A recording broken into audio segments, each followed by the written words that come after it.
यदि आप चाहते हैं कि मैं और भी बेहतरीन वीडियो आपके लिए लाऊं तो इसके लिए मुझे आपके समर्थन की बहुत आवश्यकता है। इसके लिए आपको बस इस वीडियो को लाइक करना होगा। आपका एक लाइक मेरे लिए बहुत बड़ा प्रोत्साहन होगा। तो बिना देर किए चलिए इस कहानी में गोता लगाते हैं। यह कहानी इतनी डरावनी है कि इसे सुनने के बाद शायद आपको नींद भी ना आए, तो अंत तक बिना स्किप किए इसे ध्यान से सुने। अब विवरण में जाई तो हैदराबाद के एक मशहूर इलाके की बात है जहां ज्यादातर मुस्लिम समुदाय के लोग रहते हैं। इसी इलाके में एक प्रसिद्ध होटल था जिसके मालिक शफी को उनके जीवन में एक भयानक घटना का सामना करना पड़ा। शफी 1990 के दशक से इस होटल को चला रहे थे जो काफी लोकप्रिय था। उनके दो भाई थे और तीनों मिलकर इस होटल को बहुत अच्छे से संभालते थे। होटल के पीछे कुछ दूरी पर उनका घर था जहां तीनों भाइयों के लिए 3 घर एक साथ बनाए गए थे।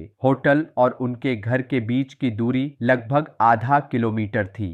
हालांकि एक शॉर्टकट रास्ता भी था जिससे केवल 300 मीटर में घर पहुंचा जा सकता था, लेकिन उस समय का हैदराबाद आज जैसा नहीं था। उस शॉर्टकट रास्ते में पत्थर और गड्ढे थे और वह इलाका काफी सुनसान और थोड़ा डरावना सा था। जैसा कि पहले बताया, शफी तीनों भाइयों में सबसे बड़े थे। कुछ समय पहले ही उनकी शादी अपने परिवार की एक लड़की से हुई थी। वे दोनों बहुत प्रेम से रहते थे। बाकी 2 भाइयों की शादी बाद में करने का फैसला उनके माता पिता ने किया था, लेकिन शादी के 1 महीने बाद ही न जाने क्या हुआ, शफी की पत्नी की तबीयत अचानक बिगड़ने लगी। शुरू में वह थोड़ी कमजोर लग रही थी, लेकिन धीरे धीरे उनकी हालत और खराब होती गई। कोई भी समझ नहीं पा रहा था कि असल में समस्या क्या है। उन्हें बेंगलुरु, चेन्नई और यहाँ तक कि मुंबई के बड़े बड़े अस्पतालों में ले जाया गया, लेकिन किसी भी डॉक्टर को उनकी बीमारी का कारण समझ नहीं आया। डॉक्टरों का कहना था कि उनके शरीर में कोई बीमारी नहीं है। परिवार के कुछ लोग यह सोचने लगे कि शायद यह किसी बुरी आत्मा या जादू टोने का असर हो। इसके लिए उन्होंने कई फकीरों, बाबाओं और बड़े बुजुर्गों से संपर्क किया, लेकिन कोई भी उनकी समस्या का समाधान नहीं बता सका। कुछ समय बाद उनकी पत्नी की तबीयत अचानक ठीक हो गई। सभी हैरान थे कि आखिर इतने समय तक बीमार रहने वाली वह अचानक कैसे ठीक हो गई। उन्होंने इसे भगवान की कृपा माना और खुशी खुशी जीवन जीने लगे। शादी के 8 महीने बाद शफी की पत्नी गर्भवती हुई और उन्होंने एक बेटे को जन्म दिया, लेकिन बच्चे के जन्म के 1.5 महीने बाद फिर से उनकी तबीयत बिगड़ने लगी। उनके शरीर में अजीब बदलाव होने लगे। उनका रंग काला पड़ने लगा, आंखों के नीचे काले धब्बे बन गए और उनके हाथ पैर नीले पड़ने लगे। फिर से उन्हें अस्पताल ले जाया गया, लेकिन स्थिति और बिगड़ती गई। एक बाबा ने कहा कि वे समझ नहीं पा रहे कि समस्या क्या है, लेकिन कुछ ही दिनों में उनकी मृत्यु हो सकती है। शफी अपनी पत्नी से बहुत प्यार करते थे। उनकी पत्नी उन्हें प्यार से मेरी जान कहकर बुलाती थी, लेकिन जैसे जैसे दिन बीतते गए उनकी पत्नी पूरी तरह बिस्तर पर आ गई। यहाँ तक कि वह अपने नवजात बच्चे को दूध भी नहीं पिला सकती थी। उनकी हालत इतनी खराब हो गई थी कि कुछ समझ नहीं आ रहा था। शफी ने हर संभव कोशिश की, यहाँ तक कि कुछ हिंदू गुरुओं से भी संपर्क किया, लेकिन कोई फायदा नहीं हुआ। एक बारिश भरी रात उनकी पत्नी ने भारी सांसें लेना शुरू किया। वह ऐसी स्थिति में थी कि सांस छोड़ भी नहीं पा रही थी। परिवार को समझ आ गया कि अब कुछ ही पल बाकी हैं। सभी उनकी पत्नी के पास इकट्ठा हो गए। कुछ लोग उनके हाथ पैर सहलाने लगे तो कुछ ने उनका सिर पकड़ा। आखिरी बार उनकी पत्नी ने शफी को देखा और कठिनाई से कहा, मेरी जान, और इसके साथ ही उनकी सांस थम गई। बाहर बारिश की बूंदों के साथ साथ परिवार की आंखों से आंसुओं की धारा बहने लगी। सभी रोने लगे और उसी समय नवजात बच्चे की रोने की आवाज भी गूंज उठी। उस पल का दुख असहनीय था। उनकी पत्नी की आखिरी आवाज, मेरी जान, शफी के दिल में गहरे तक उतर गई। वह बार बार उस आवाज को सुनते और अपनी पत्नी को याद करते। अंतिम संस्कार के बाद उनके एक रिश्तेदार की पत्नी, जिसका पहले से एक बच्चा था, ने शफी के बेटे को दूध पिलाकर उसकी देखभाल की।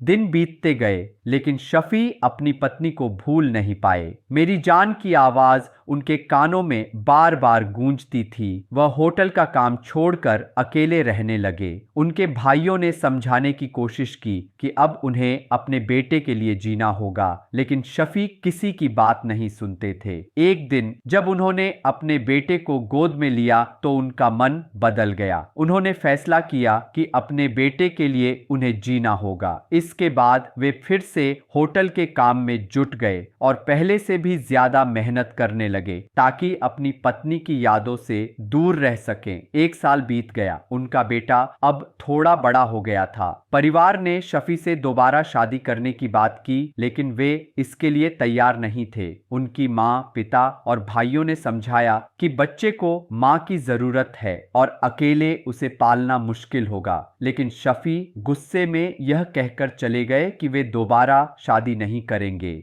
होटल में काम करने वाली एक बुजुर्ग महिला, जिसे शफी बहुत सम्मान देते थे और अम्मा कहकर बुलाते थे, ने भी उनसे शादी की बात की। उन्होंने कहा कि उनके माता पिता उनकी चिंता में डूबे हैं और बच्चे के लिए माँ का होना जरूरी है। पहले तो शफी गुस्सा हो गए और होटल छोड़कर चले गए, लेकिन 2 दिन बाद वे वापस आए और उस बुजुर्ग महिला से कहा कि उन्होंने सोच लिया है, वे शादी के लिए तैयार हैं, लेकिन उन्हें डर है कि नई पत्नी उनके बेटे को मां की तरह प्यार कर पाएगी या नहीं। महिला ने उन्हें समझाया कि वे ऐसी लड़की से शादी करें जो गुणवान हो। शफी ने अपने माता पिता से भी इस बारे में बात की और सभी खुश हुए। इसके बाद परिवार ने एक अच्छी लड़की की तलाश शुरू की। उसी समय रमजान का महीना शुरू हुआ। रमजान में उनके होटल में हलीम की खास डिमांड होती थी और होटल देर रात तक चलता था।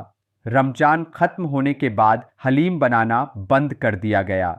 उस समय फ्रिज की क्षमता कम थी, इसलिए बचे हुए 10 किलो कच्चे चिकन को होटल के फ्रिज में नहीं रखा जा सकता था।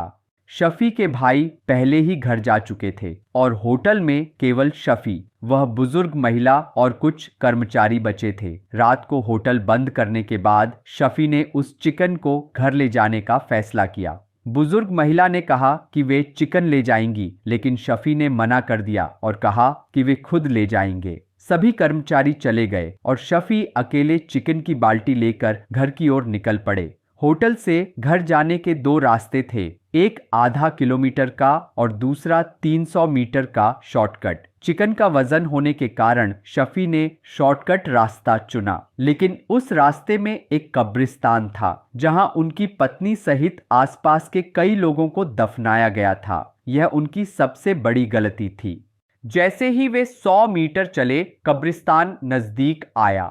पहले तो उन्हें कुछ अजीब नहीं लगा, लेकिन जैसे ही वे कब्रिस्तान के पास पहुंचे, उन्हें कुछ गलत होने का एहसास हुआ। ठंडी हवा चल रही थी। कब्रिस्तान सड़क से नहीं दिखता था क्योंकि वहां एक ऊंची दीवार थी। जैसे ही वे आगे बढ़े, उन्हें लगा कि कोई उनके पीछे चल रहा है। उन्होंने रुककर पीछे देखा, लेकिन कोई नहीं था। रास्ता अंधेरा था और केवल दूर दूर पर स्ट्रीट लाइट्स जल रही थीं। वे फिर से चलने लगे, लेकिन कुछ कदम बाद फिर से उन्हें किसी के तेजी से चलने या दौड़ने की आहट सुनाई दी। उन्होंने फिर पीछे देखा, लेकिन कोई नहीं था। उन्हें समझ नहीं आया कि यह क्या हो रहा है। उन्होंने जोर से पूछा, कोई है क्या? लेकिन कोई जवाब नहीं आया। हवा तेज होने लगी। अचानक उन्होंने कब्रिस्तान की दीवार पर एक काली आकृति देखी जो वहां बैठी थी।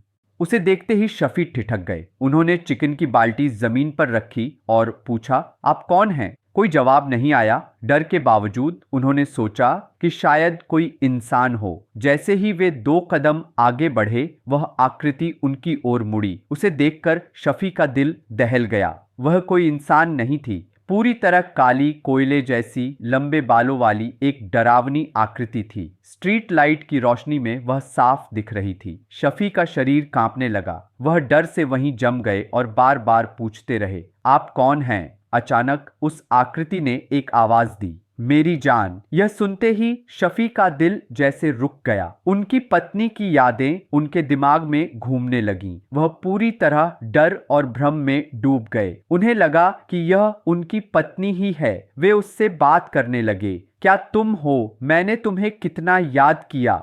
वह आकृति बोली, मैं तुम्हारे लिए ही इंतजार कर रही थी। हर रात मैं इस दीवार पर बैठकर तुम्हें देखती थी, लेकिन तुमने मुझे कभी नहीं देखा। वह बिल्कुल इंसान की तरह बात कर रही थी। शफी भ्रम में डूब गए और उस आकृति के करीब जाने लगे। जैसे ही वे पास पहुंचे, वह आकृति उनकी पत्नी की शक्ल में बदल गई। लेकिन तभी उसने जोर से चीख मारी, जिससे शफी के कान फटने जैसे हो गए। वह डर से जमीन पर गिर पड़े। उन्हें सब कुछ समझ आ रहा था, लेकिन वे कुछ कर नहीं पा रहे थे। वह आकृति दीवार से कूदकर चिकन की बाल्टी के पास आई और कच्चा मांस खाने लगी। उसकी हंसी और हड्डियों के चटकने की आवाज शफी के कानों में गूंज रही थी। शफी को समझ नहीं आया कि यह उनकी पत्नी है या कोई और। वह चीखते हुए उठे और जब आंखें खोलीं तो पाया कि वे अपने घर के बिस्तर पर हैं। उनके चीखने की आवाज सुनकर उनके माता पिता और भाई दौड़कर आए। शफी को कुछ समझ नहीं आया। वे बोले, मैं यहाँ कैसे? मेरी पत्नी मेरे पास थी। उनकी मां ने उन्हें शांत किया। करीब 15 मिनट तक वे बड़बड़ाते रहे। फिर उनके भाई ने बताया कि रात को जब वे चिकन लेकर घर जा रहे थे तो देर होने पर परिवार ने उनकी तलाश शुरू की। होटल बंद था और जब वे शॉर्टकट रास्ते से गए तो शफी को कब्रिस्तान के पास एक नीम के पेड़ के नीचे पड़ा हुआ पाया, जहां वे चिकन की बाल्टी फेंककर तड़प रहे थे। उनके भाई और पिता उन्हें घर ले आए, लेकिन उनकी हालत ऐसी थी जैसे वे मरने वाले हों। उनकी सांसें रुक रही थीं और वे जमीन से उछल रहे थे। घर लाने के बाद भी वे सामान्य नहीं हुए। आखिरकार परिवार उन्हें पास की मस्जिद में रशीद बाबा के पास ले गया। रशीद बाबा ने कुछ मंत्र पढ़े और शफी पर पवित्र जल छिड़का, जिसके बाद उनकी हालत सामान्य हुई।